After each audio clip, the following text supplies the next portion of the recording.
Today let's make Keerai Pidippu. This is how it looks.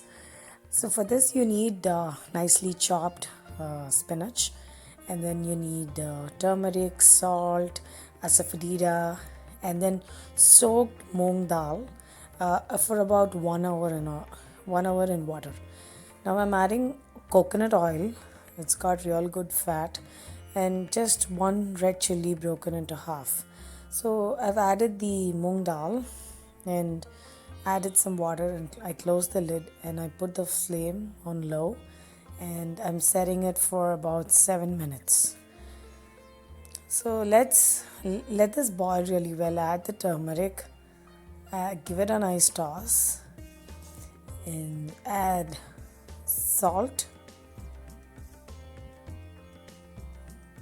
add the spinach, and look at the color of spinach. This is what actually tempts us to eat spinach.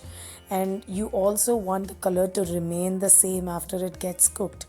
So the secret ingredient is sugar. So once you add the sugar, it's not going to, the spinach will not change color, and it'll remain the same. If you close the lid now, the spinach will turn dark. So you want this bright green color to stay. So just keep it open and boil. One thing about this Keerai Pidippu is you want the moong dal to be cooked as well as stay as a grain. Like when you take it out, you should see those grains. They should not be really mushy, but they should be at each single grain, but they are really cooked. So you should leave it in that consistency and leave the water to evaporate and then serve.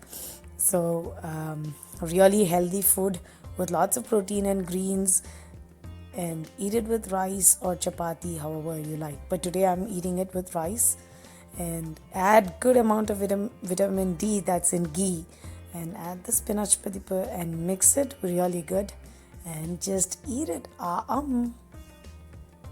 Enjoy.